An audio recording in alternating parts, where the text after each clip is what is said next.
cash flow models. In this chapter, we are going to talk about various kinds of investment options. All of these investment options would be actually called as cash flow models. First, let us understand what we mean by a cash flow. A cash flow would mean inflow as well as an outflow of cash. Inflow of cash here would mean income, and outflow of cash here would mean expenses or outflows. We call these investment options as cash flow models because they would be dealing with both inflows and outflows of cash. Before we start with the various kind of investment options, let us first discuss the terms to know. There are these basic terminologies that we should know before we start with the chapter. So the first term that we are going to discuss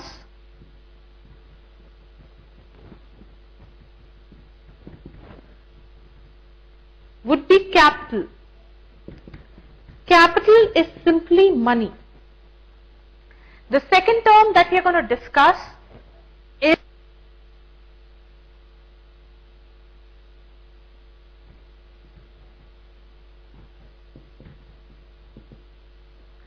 inflation is simply rise in prices.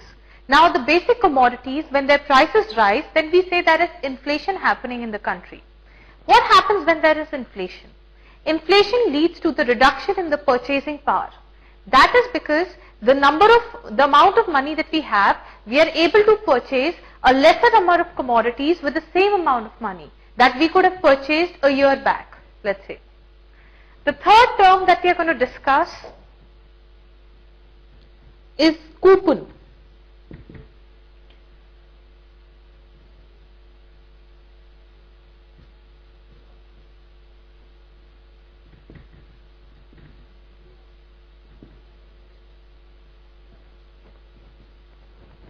Coupons are defined as a regular series of interest payments.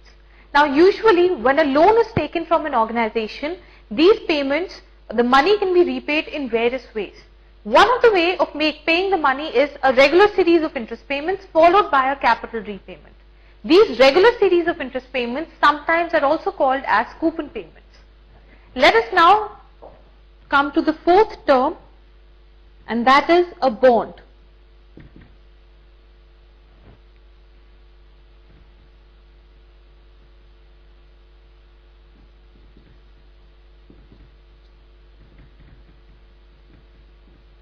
A bond is defined as a loan raised from the public.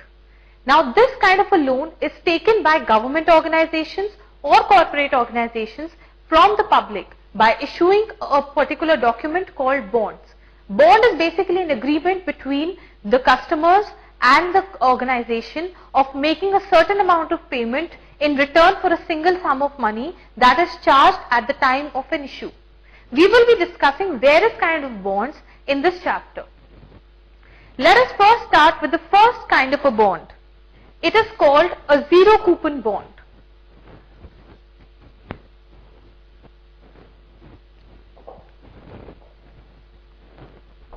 So the first cash flow model is called a zero coupon bond.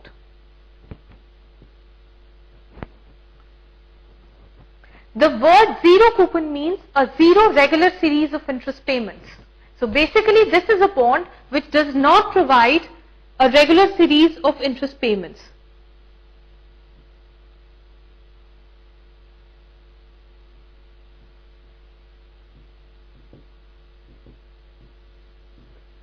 It is a bond which provides a lump sum in return for a lump sum. So for example, in this case, there is a single sum of money which becomes a negative cash flow from the investor's point of view at the time of purchase. Let us assume that the term of this bond is of 5 years. Usually when the bonds are issued, the term of the bond is known at the time of issue. So the term of the bond is 5 years. After 5 years, a person receives 15,000 rupees. So from the investor's point of view, there would be a negative cash flow at time 0 and a positive cash flow at time 5 of 15,000. These same cash flows would be opposite from the company's point of view, who's issuing these kind of bonds. Between 0 to 5, there are no payments at all. Now, usually this kind of a bond is issued by government organizations.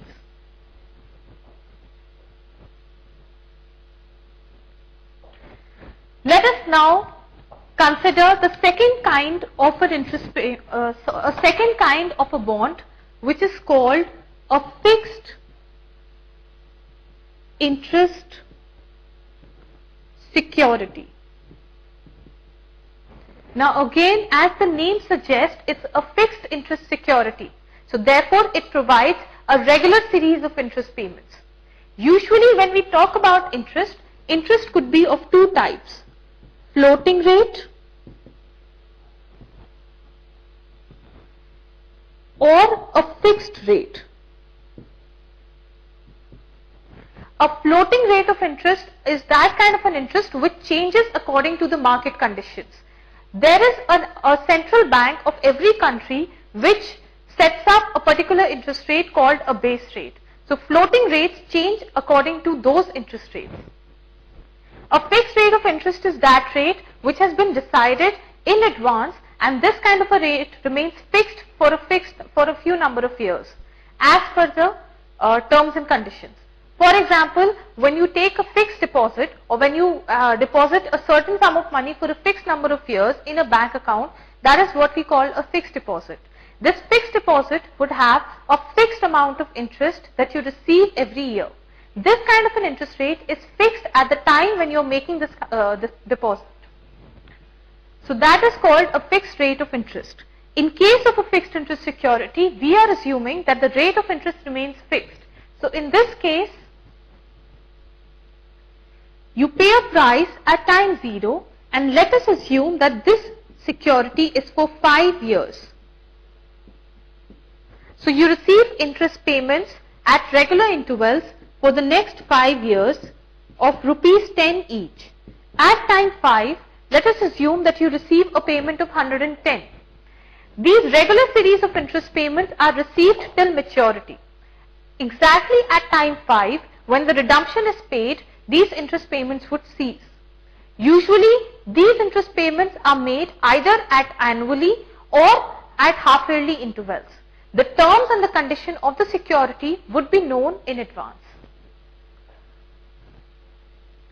So here we would again say that the amount and timings of these payments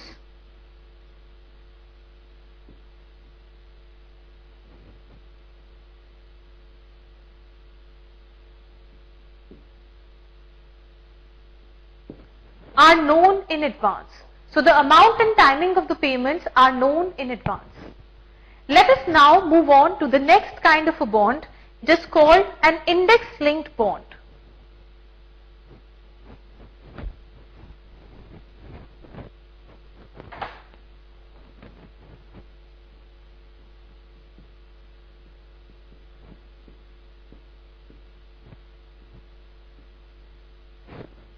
Again, as the name suggests, it is a bond which is linked to a particular index.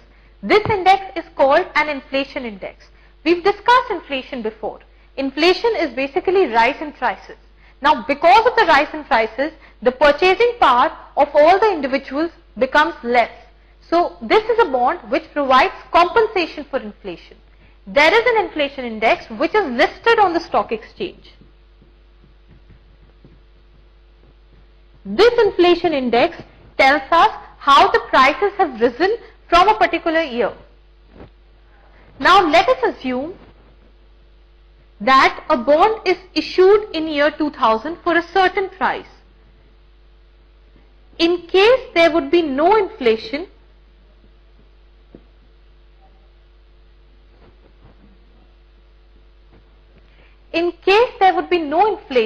then the amount paid at the end of every year would have been exactly same as that of a fixed interest security. But these amounts would have to be adjusted for inflation. This amount that would be paid in case there would be no inflation would be listed in advance. Since we do not know how the prices will move in the future years, it is not possible for us to mention how much amounts would be paid at the end of every year. So here the basic terms and conditions are exactly same as that of a fixed interest security. The only difference is that this particular bond provides compensation for inflation. So let us assume that you have an inflation index listed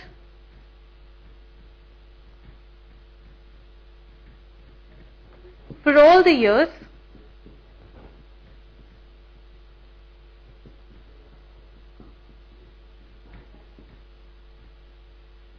and let us assume these are the particular prices.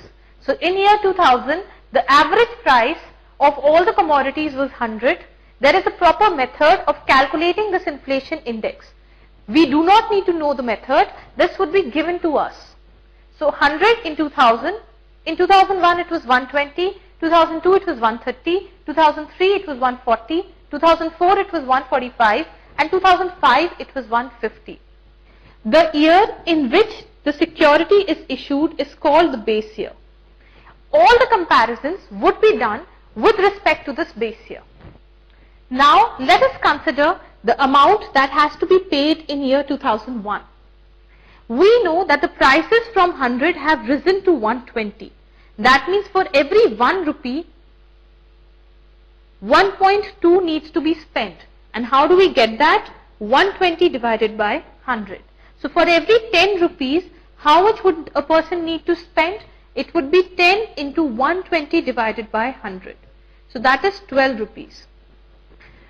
This means that the actual amount paid at time 1 would have been 12 rupees rather than 10 rupees. And this is how we calculate it. We can say it will be amount into current year index divided by base year index. Similarly, for the year 2002, it would be 10 into 130 divided by 100, which is 13 rupees.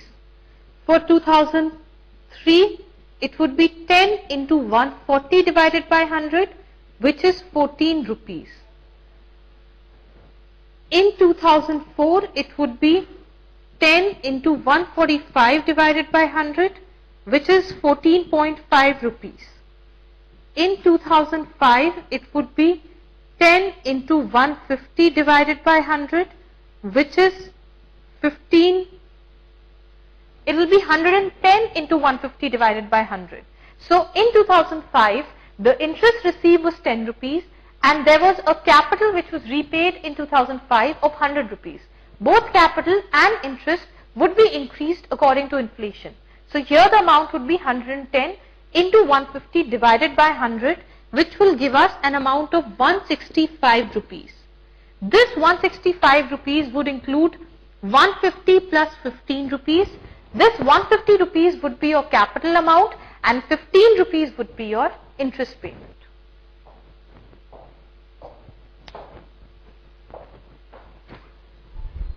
Mahinder, stop करो अब.